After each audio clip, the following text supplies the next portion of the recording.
Night 1 of 2, match 2 of night 1. Randy Orton and Jelly Roll taking on Drew McIntyre and Logan Paul. I don't know. I watched the spot a couple weeks back with Jelly Roll and Logan Paul. I thought it was silly. I mean, you can't really have Logan Paul hit him hard because we all know that he would fall and not get up. So I thought it was cute, but any real wrestling fan probably feels, and correct me if I'm wrong, they could have done that better. I don't know. Maybe I'm wrong here or alone, and that's fine.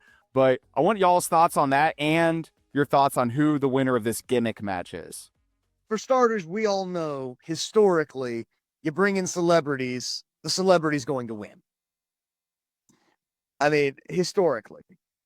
There are, of course, always going to be exceptions to the rule. I mean, a one-on-one match with John Cena and Britney Spears' ex. Kevin Federline. Yeah, K-Fed. that was never going to end well for K-Fed. but I feel like Jelly Roll, one, we know he's been training very heavily in the Performance Center. He's lost a ton of weight. He's putting in the fucking effort.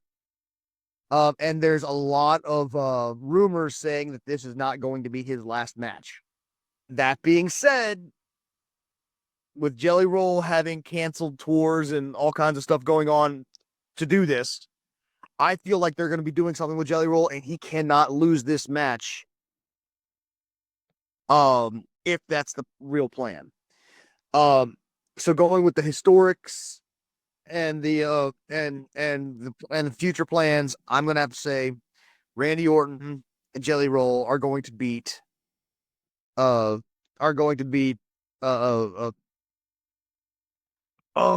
god damn it. I just completely froze. I just completely froze.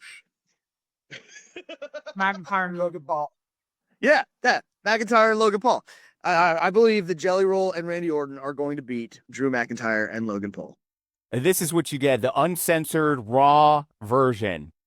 That's not a trademark infringement on any WWE properties. I mean it in the sense of the actual defined word. Right here in the combined Wrestling Encyclopedia, Booch's Wrestling Encyclopedia, and Thesaurus, easy for me to say, /dictionary / dream book. You write down all your dreams and they come true here. It's true. It's damn true. Yeah, he writes down the dream that he gets to actually wear the title. Wow.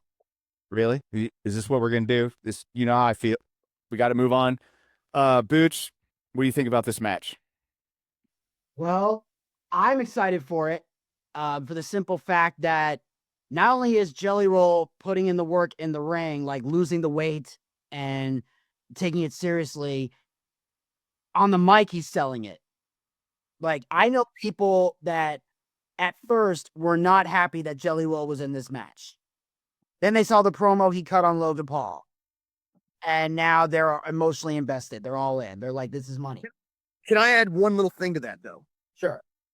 Not only is he cutting a great promo, but I was listening to an interview, and he went backstage after that promo and immediately said to Paul Heyman, what did I do wrong? What did I do right? And Paul Heyman, so he's not only is he doing things, but he's asking what he could do better. He is trying to get himself better, even after such a great promo. Yeah. And the advice he got on that was dead on. Oh, yeah. Don't step on your pop. You could have, it was great. Instead of saying nobody cares about your podcast, Logan, just say nobody cares about the podcast. And boom, there you go. It was great advice. So I love that. I didn't even catch that when he did it. So I'm like, damn, that was Paul Heyman made a valid point. Well, here's the thing is, and Paul Heyman even said that was nitpicking. He had to nitpick and have anything. And which is what I always say on this show. You nitpick to make everything perfect. That's what I do here. I'm no Paul Heyman, but I still nitpick. But the point is, with this match, I'm enjoying it because Jelly Roll's getting invested. He has a couple spots he does. He has no athletic background, but here's the thing. I don't want him to have one. I want him to go out there and I went in the mentality of, I'm going to fight. I'm going to whoop this guy's ass. Now, he can hit a choke slam. He can hit a hip toss, maybe tackle, whatever. But I don't want to see Jelly Roll doing corkscrew moonsaults and bullshit like that. I don't want to see that. That's the only thing I don't want to see because I hate when celebrities do that. And that makes me laugh because I keep seeing there's a video meme that goes up that has John Morrison doing the Starship Pain, and it says when Jelly Roll hits this on at SummerSlam. Like I said, it'd be funny to watch, but I still wouldn't want to see it in a wrestling ring. Like I would laugh for a few minutes, but I know overall. No, if he's gonna do any kind of move like that, it needs to be like a bonsai drop or or the splash version of that same move. I can't remember what it's called. Like the Bader Bomb or something bomb, whatever. Yeah. They usually put whoever wrestling like a Bader Bomb, Swagger Bomb, whatever. Yeah. But I'm saying moves like that make sense, but I don't want him doing anything too crazy because again, even though he's in a wrestling match, he's not a wrestler. You don't want a celebrity getting in the ring acting like a wrestler for two reasons. One, it means that it makes everything they do look easy to the average person. And B, because if they can do the moves, that just proves my point about how you drawing money and how the moves, if like anybody can do that, these are the other factors you need. Like that just proves the point that anybody can get in the ring and do that. And you don't want that mentality in pro wrestling. You want to be able to say like, hey, I'm a professionally trained athlete. I can't do what the average did. Jelly Roll is not an athlete. He should be brawling. He should be brawling and doing basic moves. Like he could do a suplex. He could do simple stuff. But it's no state to be that. Yeah. Now we've seen him do the choke slam, so the choke slam can be brought in there. So those things I'm fine with. So, but yeah, I agree with you. Jelly Roll is going to get the win here.